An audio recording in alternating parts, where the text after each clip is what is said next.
Warahmatullahi wabarakatuh.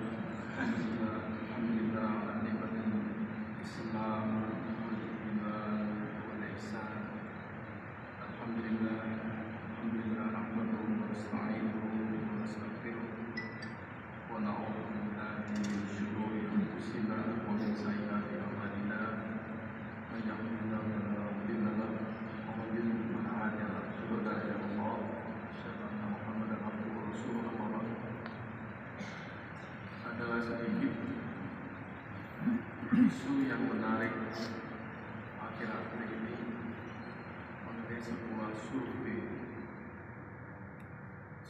yang dilakukan oleh sebuah agensi internasional.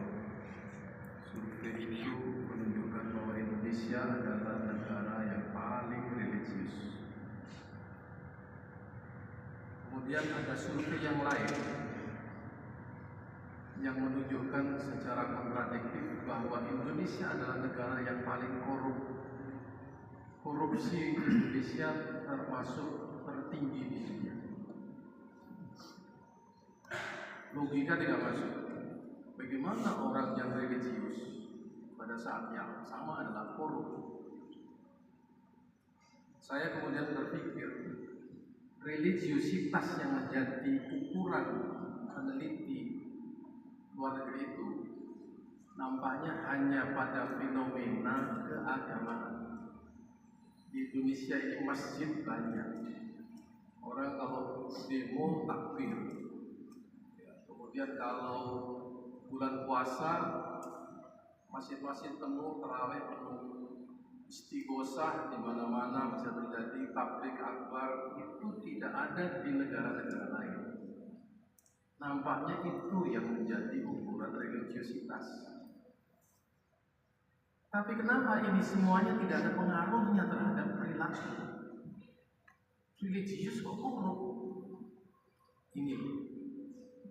Jadi ada tingkat yang nanti secara sekuler aja. Religiusitas itu hanya fenomena perilaku beragama. Tetapi tidak sampai kepada aspek spiritualitas, di mana praktek keagamaan itu berpengaruh terhadap perilaku atau terhadap orang. Jadi Indonesia ini muslimnya hanya pada tingkat religiusitas yang sifatnya ritual. Banyak orang sholat di masjid, banyak orang Idul Fitri penuh, Idul Adha penuh. Orang umroh di Indonesia ini mungkin terbanyak dengan negara-negara di seluruh dunia, 200.000 setiap bulan. Tapi itu tidak ada pengaruhnya terhadap perilaku. Nah, di sini ternyata tingkat, ya ini saya berkali-kali menyinggung, tingkat keislaman umat Islam di Indonesia ini hanya pada rukun Islam, hanya pada tingkat syariah yang sempit, belum pada tingkat akidah, belum pada tingkat iman. Jadi nikmatul Islam sudah dinikmati, tapi nikmatul iman belum ada. Nah, saya kemudian merujuk pada dialog antara Mutawalli Sya'rawi dengan seorang orientalis. Orientalis ini tiba-tiba menemukan sebuah ayat yang berbunyi walan yas'alallahu bil kafirina 'alal mu'minina sabila. Artinya Allah tidak akan pernah memberikan jalan kepada orang kafir mengalahkan orang mukmin. Orientalis ini bertanya lagi, berarti ayat Quran ini nggak benar. Buktinya orang Islam dikalahkan oleh orang kafir. Ini Mutawalli Sya'rawi ternyata juga berpikir yang sama dengan kita, bahwa orang Islam sekarang ini belum pada tingkat iman, maka dikalahkan sama orang kafir. Mungkin dikiranya walam yaj'alul lil muslimin, di situ ada tingkatan ternyata. Maka marilah kita bermuhasabah, jangan sampai keislaman kita berhenti pada tingkat rukun Islam. Rajin puasa Senin Kamis, rajin sholat, tahajud dan lain sebagainya. Perilaku di luar itu berbeda.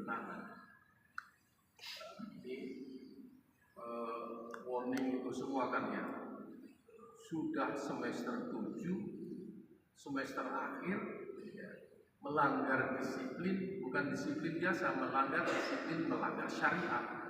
Itu syariahnya bukan syariah biasa, murtakibul kabair, kabairud dulu. Bayangkan, bertahun-tahun dia sholat, bertahun-tahun dia berpuasa, tiba-tiba dengan mudah dia melanggar syariat. Kira-kira begitu. Kenapa? Bertahun-tahun bersolat itu tidak ada dampaknya terhadap perilaku yang terjadi di seluruh Indonesia. Puasa mestinya berakhir dengan muttaqin, dengan ketakwaan, tidak berakhir juga dengan ketakwaan. Ini, jadi mari kita tingkatkan keislaman kita kepada iman. Syariah diperkaya dengan akidah. Nah, akidah itu apa hubungannya dengan akhlak? Hadisnya sudah jelas. Akmalul mu'minina imanan ahsanuhum khuluqan. Kesempurnaan iman itu kalau akhlaknya dia sempurna. Nah, kalau akhlaknya tidak sempurna, masih korupsi, mencuri, berzina, membunuh dan sebagainya, tidak ada imannya. Itu paling logis. Ya. Orang yang berbuat maksiat adalah orang yang tidak berakhlak. Kenapa dia tidak berakhlak? Karena dia imannya tidak lemah. Mungkin saja dia ilmunya cukup, ya. Tetapi tetap saja dia melanggar. Orang yang seperti ini imannya pasti. Orang-orang di luar sana yang tidak belajar Islam, yang berbuat maksiat, berbuat dosa, dia tidak tahu. Orang yang seperti ini ilmunya lemah, imannya juga tidak ada. Jangan sampai kita kehilangan itu semuanya. Maka sebenarnya di dalam Islam, ujung-ujung daripada seluruh peribadatan kita ini adalah makarimul akhlak. Sedikit ibadah ritualnya, itu tidak bisa dihukumi bahwa dia tidak berakhlak. Sebaliknya, banyak ibadah ritualnya tidak dijamin dia akan berakhlak. Ini fenomena sosial yang kita hadapi di sini. Maka kalian ini anak-anakku mahasiswa baru, Anda sekarang sedang menempuh sebuah jalan baru dari sebuah dunia yang penuh dengan disiplin, dunia yang penuh dengan nizam, peraturan dan lain sebagainya. Sekarang Anda masuk dalam dunia yang Anda bebas. Tapi Anda tidak bisa bebas. Kenapa? Kebebasan Anda diikat oleh ilmu kalian. Kebebasan Anda diikat oleh keimanan kalian. Silahkan berbuat ikmal masyita, fa innaka mayyit. Kamu pasti akan mati. Apa yang akan kalian bawa pada saat mati nanti? Jadi di situ kebebasan di dalam Islam berbasis kepada pengetahuan. Kalau orang berpengetahuan luas, kebebasannya pasti positif. Kalau orang itu beriman yang tinggi, kebebasannya dia akan bermanfaat oleh orang yang sebanyak-banyak. Orang yang bebas adalah orang yang mengikuti fitrahnya, ya, bukan melawan fitrahnya. Dia akan bebas. Maka di sini kalian harus mengembangkan ilmu pengetahuan pada saat yang sama, mengembangkan pengetahuan tidak harus selalu yang ada di kuliah. Pengetahuan syariah harus tetap Anda kembangkan. Anda harus tahu ahkam syariah untuk kehidupan Anda sebagai pribadi individu. Ahkam syariah yang berkaitan dengan kalian dan masyarakat. Ahkam syariah yang berkaitan dengan ilmu pengetahuan. Kalau sudah tahu itu, Anda kerjakan dalam kehidupan. Dalam kehidupan itu akan Anda berbagai macam cobaan. Kembalinya adalah apakah Anda melakukan itu karena iman atau karena kepentingan yang lain. Kalau karena iman kepada Allah, apapun yang Anda hadapi dari persoalan-persoalan itu akan diselesaikan sendiri oleh Allah Subhanahu wa taala. Percaya. Jadi kita bertawakal kepada Allah, kita berusaha dengan setinggi sekuat tenaga kita, dan kita serahkan kepada Allah. Allah yang akan mengatur itu semuanya. Anda tidak bisa menentukan apa. Ini tolong dicamkan kepada anak-anak yang baru sekalian.